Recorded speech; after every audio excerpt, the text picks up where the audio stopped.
Hey guys, Zack here, and this is my review of JoJo's Bizarre Adventure.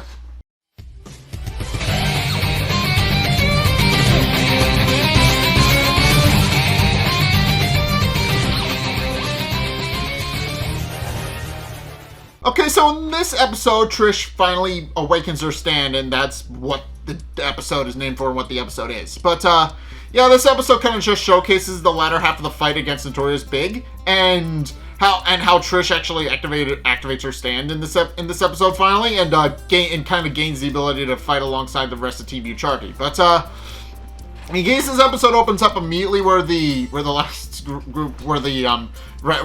episode left off, with Trish trying to figure out how she's actually supposed to defend against defeat Notorious B.I.G.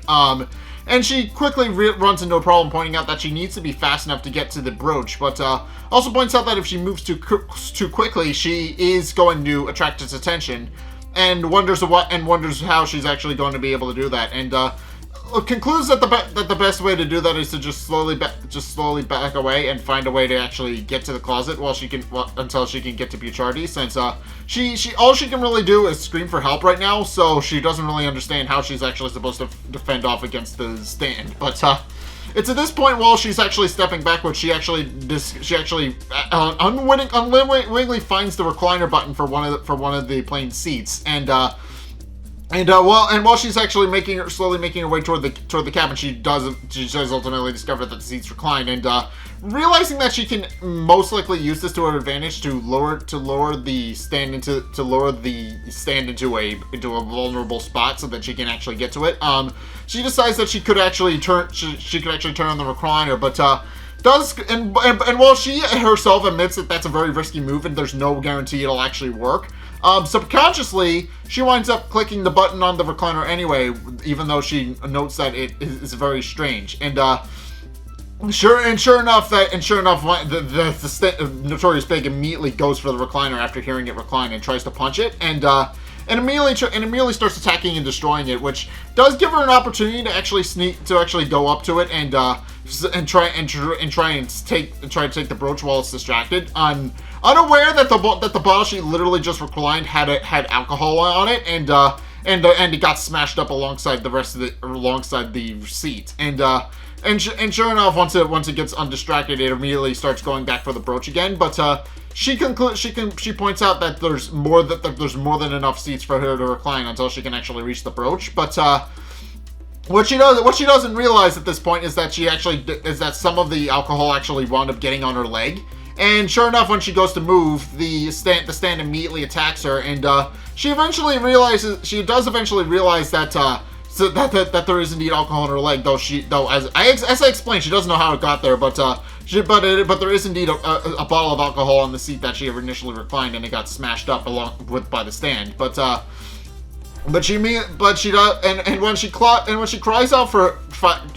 cries out internally for help, pointing out that she's not going to be able to handle this, and she knows full well that she's not going to be able to fight back, and laments her foolish ideas of actually being able to maybe do something. And as the stand somewhat closes in on her shoe suddenly just falls off and slips right through, and the stand winds up latching onto that instead, which causes Trish to become confused because she has no idea how it happened, and she even admits it feels like her foot just kind of went through her shoe, which she does ultimately admit is very confusing. But then Trish actually hears a voice telling her to pick up the brooch, which confuses the hell out of her, and she has no idea what's going on, and turns around to try and figure out who's talking to her. But then we find out then we actually meet her stand, which is revealed to be the person talking to her and reassuring to her. And what we find out from the stand is that apparently Trish has always had her stand. It's just that she hasn't really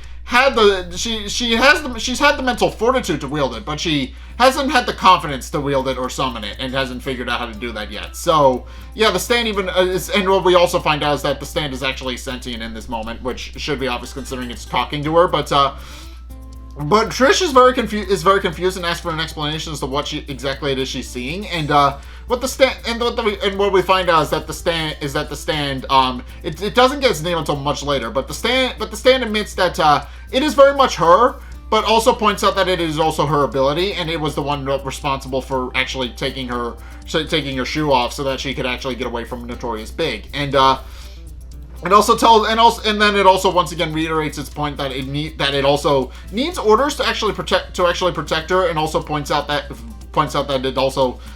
she needs to be decisive and take up the brooch, pointing out that if she can take up the brooch, the team will have a chance, and then she just needs to get it to Bucciarati in the cockpit, and then they'll actually have a chance to fight back against the stand. And of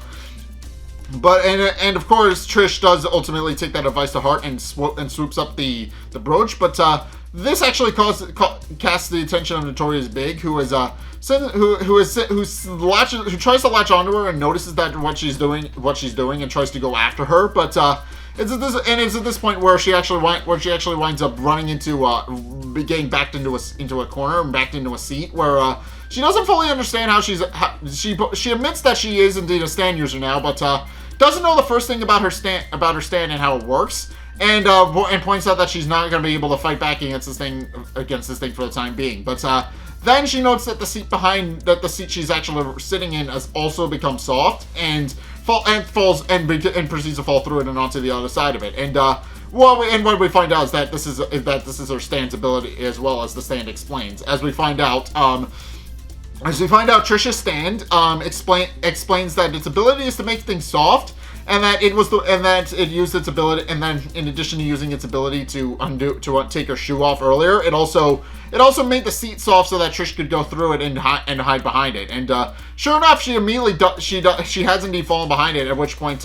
Notorious B.I.G tries to attack it, and it loses one of its arms. So yeah, Notorious B.I.G actually just winds up punching the seat, but also winds up because it's effectively rubber now. It just causes Notorious B.I.G to just kind of be catapulted from the reclined seat to the front of the plane, and has taken significant damage. And Trish is ultimately a little impressed because, as she points out, nobody has been able to fight the stand so far, and has actually taken out 3 of the group's members. But for whatever reason, her stand is actually able to fight back because it's unable to actually punch the seat, and ultimately took damage because of it. And and as her stand proceeds to explain, this is because because she rubberized it.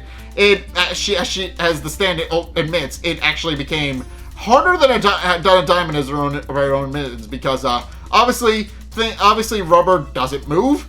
Or at least the way it works is that it's attracted to whatever moves, and because rubber is kind of resilient and unable to actually be attacked using the blunt force that the Notorious B.I.G has been displaying so far, it does make the seat invincible. But Trish quickly realizes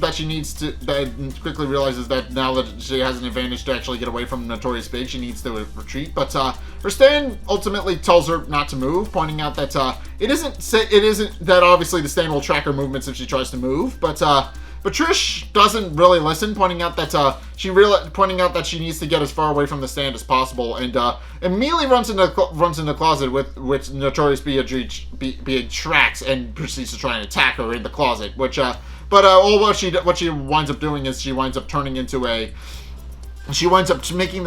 the door of the closet soft so that the Notorious B.I.G actually can't get in. And she tries to escape, but in the process she also discovers that there's a clock and a couple other things in there that the stand is also attacking, and quickly realizes it's only a matter of time before it actually attacks her. And sure enough, she winds up being right, because immediately the stand grabs onto the strap of her dress, and to make matters worse, the stand is now starting to ooze its way into the closet, and at which point her stand actually appears and states that it told her not to move, but Trish does point out the problem with her stand, and that it only makes things soft, and points out that though she admits that though she is a stand user, she also admits that her ability doesn't seem like it's very helpful so far. And she does admit that despite the fact that she made the door soft, the stand is still oozing its way in anyway. And she realizes that it's only a matter of time before Notorious B.I.G gets in and tries to grab her. But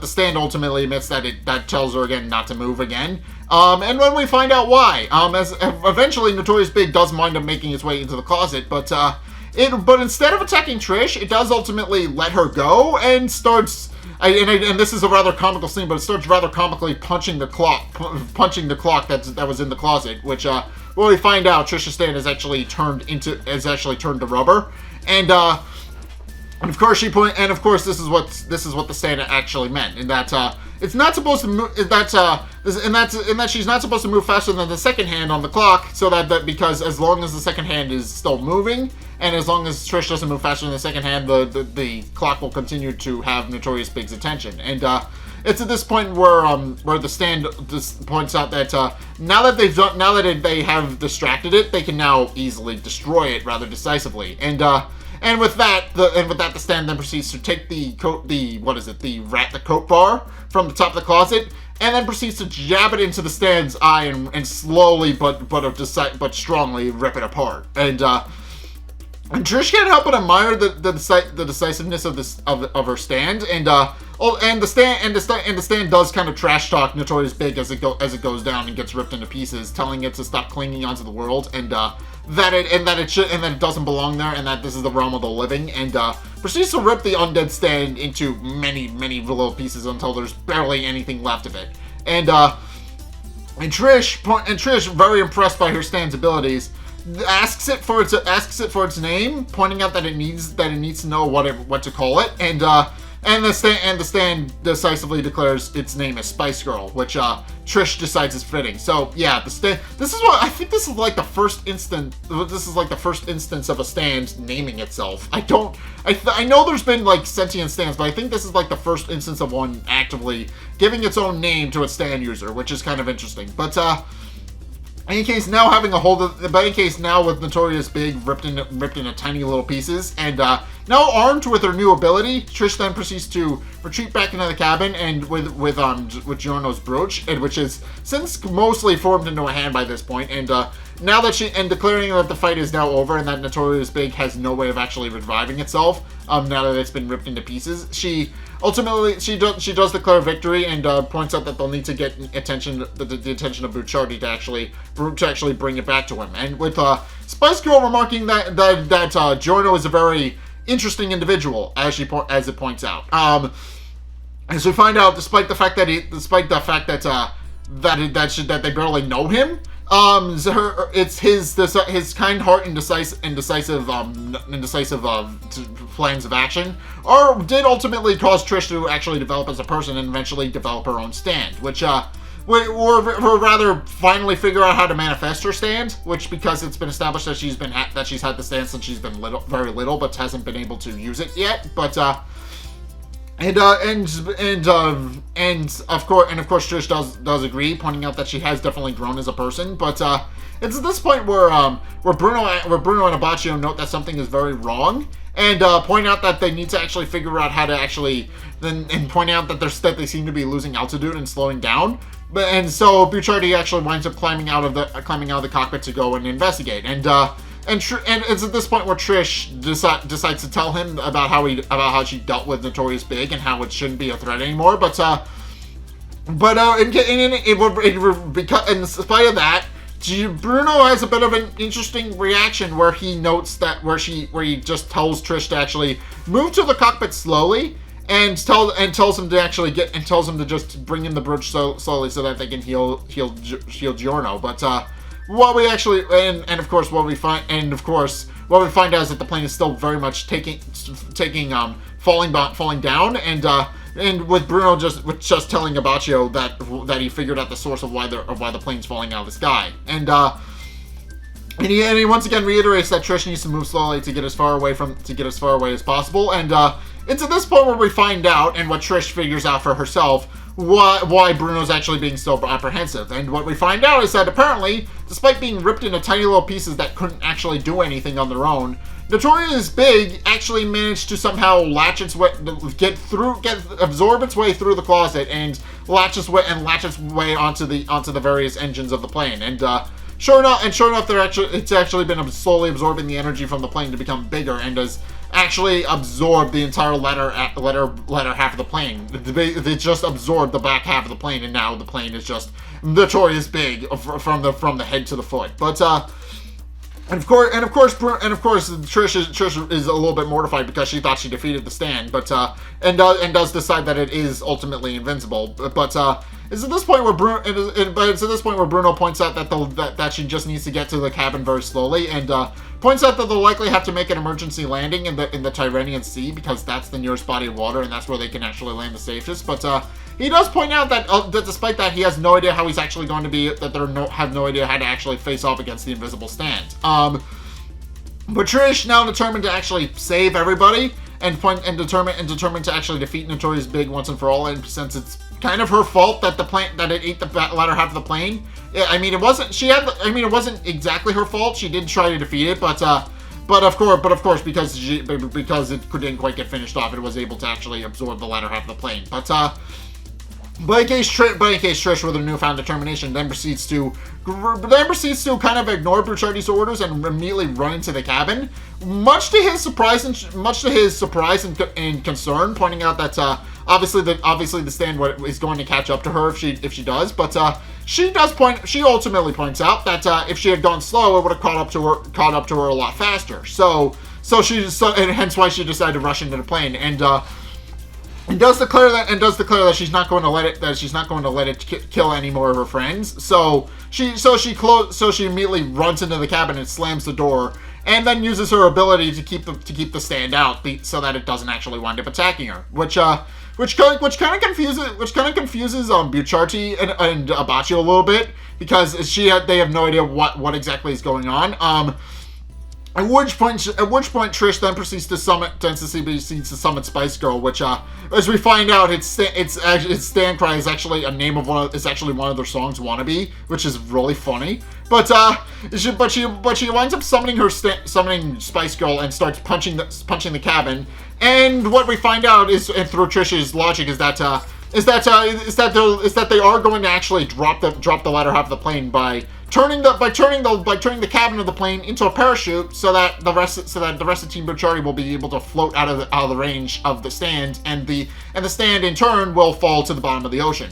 And her idea does kind of work. She does wind up creating a parachute, again, much to Bruno and Abbacchio's confusion, because they have no idea when she developed her stand powers, nor how she's able to actually do any of this, and how her stand actually works. But in case she does wind up falling Notorious B.I.G does wind up falling to the bottom of the ocean. But with Abbacchio declaring that there's no way in hell the organization is going to be able to track them now, since obviously it crash landed outside of Sardinia.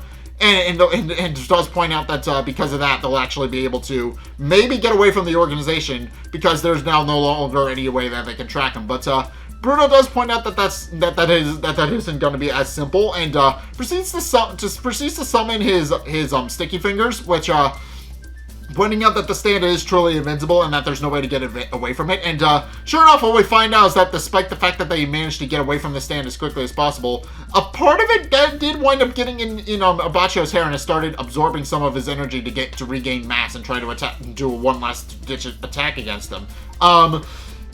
And Abbacchio, after finding out what Bruno is doing, insists that they shouldn't do that, since obviously Giorno has been taken out of the game, and and they don't have any way to heal him. But Trish points out that nobody is ever going to get hurt ever again, showing them the brooch, which causes Abbacchio to finally realize what Trish was talking about, and why Trish was so determined to get into the cabin. And with that, the two of them then proceed to combine their efforts, and through the combined power of Sticky Finger and Spice Girl, they're able to actually latch the stand onto Abbacchio's hand, onto Bruno's hand, and then Trish then proceeds to rubberize his hand so the stand just falls off and falls into the ocean. And with that, the rest of the group, and with that, after successfully saving the rest of the group and getting a safe landing in Sardinia, they then proceed to heal up Giorno, who has since regained his hand and healed up everybody else. And with that, Trish then declares that now that the group is now at full strength, they can now go into Sardinia and go and fight back against this, and go and try and figure out her father's identity so they can actually defeat him. And with that, Trish then proceeds to formally become a member of Team Bucciarati, now having gained her stand and now having gained a newfound determination to use it. So yeah, with that, the stand is now. With that, Trish is now part of the team. But but then it actually cuts to Venice, where we actually see the boss alone in a hotel room, and what we find out is a little bit of revelation about why he's so concerned about them going to Sardinia. And what we find out is that in addition, and also pointing out what we find out first and foremost is that he's very determined he believes his past is something that can be destroyed so that he can continue living in his present and best life. And Trish, being a blood relation, is actually getting in the way of that, hence why he tried to kill her once and is still trying to kill her now. But also what we find out is that apparently there was a picture taken with a date on it that he realizes that he overlooked, and points out that he's very much concerned about the fact that Team Bucciardi could ultimately get their hands on it, since if Trish actually remembers that it exists, it could be a problem, since it's a very much a picture of her mother. And what we find out, and also he knows that she's alive because he can sense her, and the sense that she awakened her stand abilities, but also points out that since Abbacchio was likely the one driving because of his moody blues, he concludes that Abbacchio is likely alive as well, and that worries him greatly, because what we find out is that apparently what we find out is that the boss, apparently about 15 years prior to the start of Golden Wind, took a pic. Well, he was the one who took the picture, that particular picture of Trish's mother, and points out that since it has a date on it, that's particularly bad for him because it means Moody Blues will actually have an ability to go back and figure out what his identity was. So, of course, that's going to, and of course, he's very determined to make sure that's not going to happen, and pointing out that he can't trust the rest of his special unit to deal with them. Although as we kind of find out, he does eventually send them after them, but. Since there are indeed more stand users, but in any case he decides that he can't actually trust the rest of his special unit with the task of actually eliminating Team Bucciardi, and decides to go and deal with it himself. And then in a somewhat humorous scene, a maid walks in, not realizing that he was still in, but and apologizes to go and leave, but then he uses his King Crimson to kind of mess with her and make it so that he was never there.